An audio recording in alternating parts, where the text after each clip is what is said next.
Eu convido você a abrir comigo a palavra do Senhor, 2 Pedro, capítulo 1, verso 16 até o 21. 2 Pedro, capítulo 1, verso 16 a 21. Porque não vos demos a conhecer o poder e a vinda de nosso Senhor Jesus Cristo seguindo fábulas engenhosamente inventadas, mas nós mesmos fomos testemunhas oculares da sua majestade, pois ele recebeu da parte de Deus Pai honra e glória, quando pela glória excelsa lhe foi enviada a seguinte voz: este é o meu Filho amado, em quem eu me comprazo. Ora, esta voz vinda do céu, nós a ouvimos quando estávamos com ele no Monte Santo. É Pedro que está falando. Temos assim tanto mais confirmada a palavra profética, e fazeis bem em atendê-la, como a uma candeia que brilha em lugar tenebroso, até que o dia clareie e a estrela da alva nasça em vosso coração, sabendo primeiramente isto, que nenhuma profecia da Escritura provém de particular elucidação, porque nunca, jamais, qualquer profecia foi dada por vontade humana. Entretanto, homens santos falaram da parte de Deus, movidos pelo Espírito Santo. E eu leio de novo o verso 19, que é o verso no qual eu quero trabalhar um pouco mais. Temos assim tanto mais confirmada a palavra profética, e fazeis bem em atendê-la, como a uma candeia que brilha em lugar tenebroso, até que o dia clareie e a estrela da alva nasça em vosso coração. Como nós poderíamos ou poderemos viver 2024 para a glória de Deus? Como nós podemos nos proteger de todas as coisas malvadas e maldosas e malignas que nos assediam o tempo todo, nos chamando para nos afastar, para nos desviar do nosso Deus? Certamente a resposta a perguntas como essa vem de um testemunho que seja ao mesmo tempo objetivo e relevante a respeito do nosso Deus. De modo que eu quero emendar essas palavras, que eu espero que não ultrapassem 10 minutos, aos irmãos, com o que o nosso irmão pastor Samuel falou a respeito de andar com Deus, de ter as raízes em Deus, de ter os fundamentos em Deus, mas ter também diante dos seus olhos a luz da palavra de Deus que te guia por um caminho escuro. Lâmpada para os meus pés é a tua palavra, e luz para os meus caminhos, diz o Salmo 119, no seu versículo de número 105. O objetivo de Pedro ao escrever essas palavras, nós já meditamos sobre elas na escola dominical há poucos anos atrás, aqui mesmo na igreja, é de fortalecer a fé dos irmãos diante dos desafios, das perseguições e das lutas que eles cotidianamente enfrentam. E Pedro estabelece aqui 3 fundamentos para a nossa fé que jamais nós podemos esquecer ou deixar de lado quando qualquer decisão que tomarmos, qualquer afronta que recebermos, qualquer provocação que for direcionada a nós, qualquer palavra sedutora que queira nos afastar do Evangelho, qualquer ataque direto ou tentação ao nosso coração para abandonar a Deus, Pedro nos dá aqui 3 fundamentos para a nossa fé. Eu vou mencionar os 3 e quero falar um pouco sobre o segundo.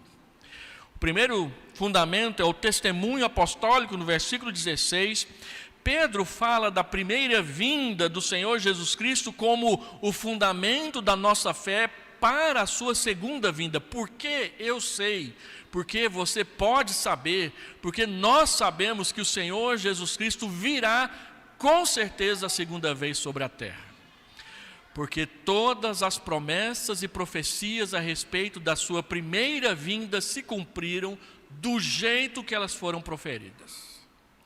Se a palavra de Deus nos disse que ele viria a primeira vez e ela está nos dizendo que ele virá a segunda vez, eu posso confiar, porque se aconteceu a primeira vez, é garantido que acontecerá a segunda vez, conforme prometido por Deus. De modo que quando nós falamos do retorno, da volta, da vinda, do juízo de Deus, da glória de Deus por entre as nuvens, nós não estamos falando de ilusões, de fábulas, de coisas que são escritas para poder vender livros durante o ano todo. Nós estamos falando da verdade.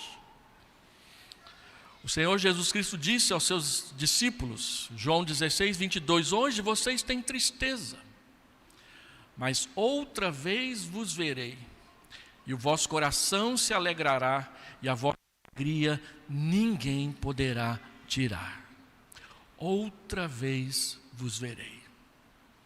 Essa é a nossa esperança, essa é a nossa expectativa, essa é a nossa segurança. Ele virá outra vez. E Pedro diz que nós podemos confiar nisso porque ele estava lá quando ele veio a primeira vez. Pedro andou com ele, Pedro comeu com ele. Pedro se refere aqui àquela experiência única que ele teve com o Senhor Jesus na noite da transfiguração. Ele diz, olha, eu estava lá no Monte Santo quando Deus disse, eu tenho prazer no meu filho. E Pedro diz, eu estava lá, eu ouvi a voz, eu vi Moisés, eu vi Elias ao lado do meu Redentor. Então ele diz que o seu testemunho não se baseia em engenhosidade, mas o seu testemunho é a verdade dos fatos que verdadeiramente aconteceram. Ele não inventou nada, ele só relatou para nós. E o que é o testemunho apostólico? O testemunho apostólico é aquilo que a igreja desenvolveu em seguida, dizendo que quanto à inspiração dos livros bíblicos, nenhum livro seria reconhecido se não tivesse sido escrito por um dos discípulos diretos de Jesus ou por alguém que tenha andado com um desses discípulos diretos de Jesus. Então nós temos o Evangelho de Mateus, que foi escrito por Mateus. Mateus andou com Jesus. Nós temos o Evangelho de João, que foi escrito por João, e João disse, eu andei com ele, eu contemplei, eu apalpei o Senhor Jesus naquele período que ele esteve aqui. Mas nós temos o Evangelho de Marcos, que alguns dizem que é aquele moço que estava só de toalha na noite em que Jesus foi levado lá para a casa de Caifás, e alguém pegou sobre ele, e ele saiu correndo, deixou o lençol para trás e saiu desnudo pela madrugada afora. Esse é João Marcos. E o local onde a última ceia, ou a primeira ceia foi celebrada, foi na casa dos seus pais, no cenáculo que pertencia à sua família. E a Bíblia diz que João Marcos andou com Paulo, e João Marcos andou com Pedro, e muitos diziam no passado que o Evangelho de Marcos eram as memórias de Pedro que Marcos havia aprendido com ele. E Lucas nunca viu Jesus, mas Lucas andou com Paulo, e Paulo disse, olha, eu vi Jesus. Essa era a grande pregação de Paulo. Eu sou um apóstolo nascido fora do tempo, eu nasci depois da morte, da ressurreição na fé, mas quando eu estava no deserto, quando eu estava em cima do meu cavalo, foi Jesus quem veio e disse, Saulo, Saulo, por que me persegue? Paulo diz, não foi uma visão, foi o Jesus ressuscitado. E depois ele diz em Gálatas 2, que nos 3 anos que ele passou na Arábia, o Senhor Jesus lhe deu diretamente o evangelho que ele pregava. Então ele foi a Jerusalém, relatou para Pedro, Tiago e João o que ele tinha aprendido do próprio Cristo. E Paulo diz que Pedro, Tiago e João estenderam a mão direita, a destra da comunhão, reconhecendo que o evangelho que ele estava pregando era o mesmo evangelho que eles estavam pregando. Ou seja, eles reconheceram que Paulo tinha estado com Jesus verdadeiramente, e não de outra forma. Então Paulo diz em 1 Coríntios, eu não vi o Senhor. E Lucas andou com Paulo, e Lucas aprendeu o evangelho com Paulo, e escreveu também o seu evangelho. E nós temos Tiago e nós temos Judas, que eram irmãos do Senhor Jesus, que entregaram as suas vidas a ele depois da ressurreição, e que no dia de Pentecostes já estavam lá fazendo parte da família da fé. A igreja chamou isso de apostolicidade. Só é digno de reconhecimento aqueles que andaram com Jesus ou aqueles que andaram diretamente com alguém que andou com Jesus. Então, meus irmãos, só essa afirmação bíblica é suficiente para nós colocarmos em xeque-mate todos esses apóstolos goianienses que estão aí.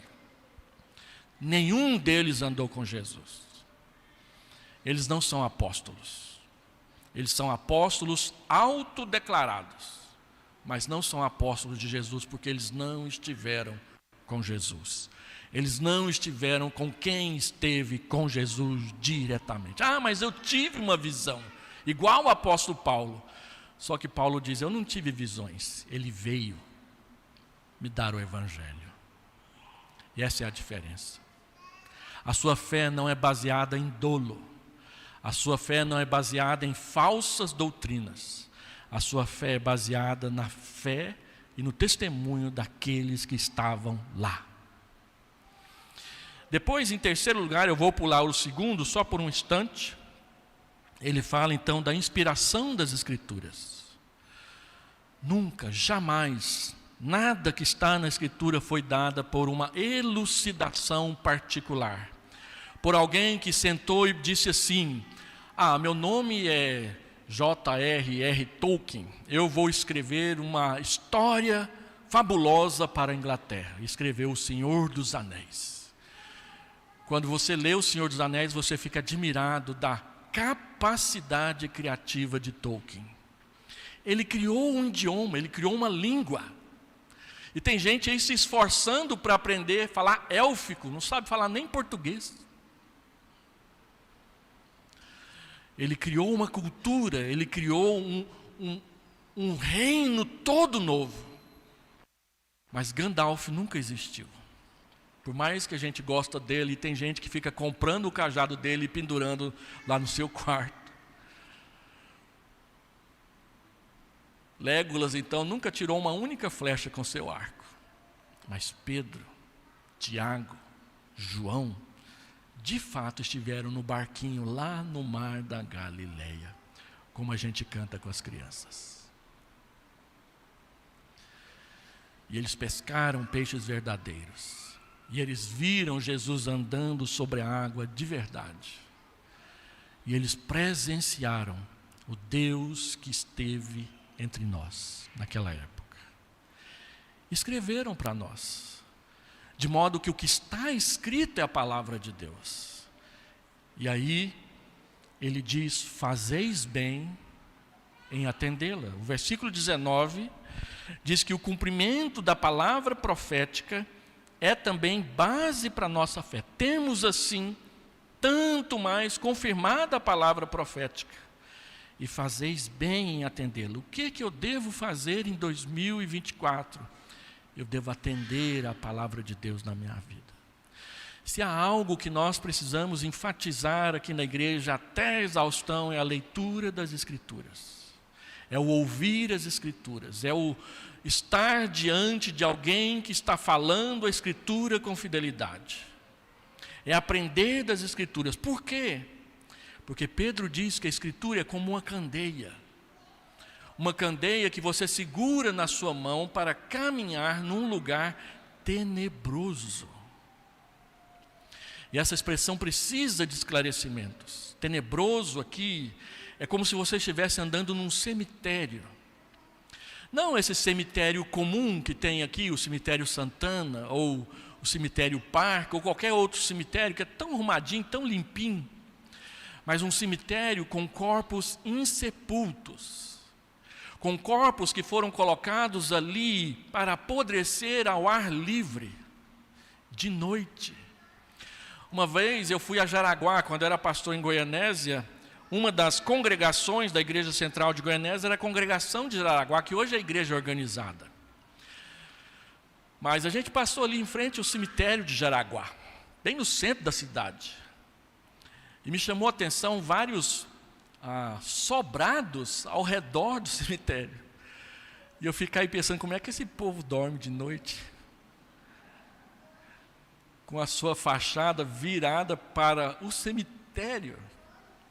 Claro que nós, protestantes, não temos muito problema com isso. Mas tem gente que tem. Eu conheço pessoas que depois das 10 da noite não passam na rua do cemitério nem se eu pagar. Não passa. A palavra de Deus está falando de um cemitério a céu aberto, numa noite escura. Esses dos filmes de Drácula, esses dos filmes de terror, porque ele usa a palavra que o terror gosta, tenebroso. Só de pronunciar essa palavra já pensa em relâmpago, trovão e morcego voando de um galho para o outro. Mas é isso mesmo. Para andar num lugar onde tem corpos insepultos, apodrecendo, fedendo por causa do passar dos dias, você precisa de uma luz para saber onde colocar o seu pé.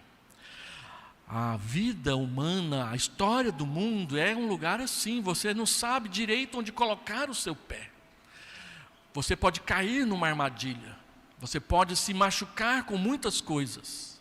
E você precisa de luz, e a Bíblia, a leitura da Bíblia, o ouvir a Bíblia, o aprender a Bíblia é como uma candeia que brilha em lugar tenebroso. Mas tem mais, ele diz que essa candeia clareia ela ilumina até o dia clarear. Você está andando na direção do nascer do sol com essa luz. Se você não tem essa luz, você fica perdido na escuridão e você pode andar cada vez mais para dentro da escuridão. Com a luz, você caminha em direção do nascer do sol.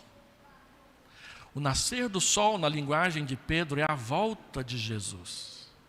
A luz da Escritura é o nosso guia certo para nós chegarmos naquele dia e ver o sol, e ver o que o sol trará para nós. Uma das cenas mais lindas do Senhor dos Anéis, do filme, não do livro, é quando Minas Tirith está cercado e todos os portões já caíram, menos o último. E aqueles orques e aqueles trolls estão lá com seus martelos e seus machados batendo no último portão. E Pippin e Gandalf estão conversando. E então Pippin diz: é o fim, acabou. E Gandalf diz para ele: não, a morte não é o fim. Depois da morte tem o mar prateado. E depois do mar prateado, praias brancas. E além. E Pippin pergunta: o que, Gandalf? O que, Gandalf? E ele só dá aquela risadinha que a gente vê o filme inteiro. O que vem depois é maravilhoso. 2024 não é o fim. Tem muito mais pela frente. Se você se conduzir pela Escritura Sagrada, você vai encontrar o sol nascendo. Mas se você abandonar a Escritura, você vai se chafurdar cada vez mais para dentro da escuridão. Ele diz: até que o sol nasça em vosso coração. Levante a cabeça, tenha esperança. Use a palavra com sabedoria, aprenda a usá-la com proatividade, com certeza, com segurança. Isso vai te trazer crescimento na fé, segurança nas suas decisões e paz nas suas decisões. Que Deus te dê um 2024 iluminado pela candeia da sua palavra. Vamos orar?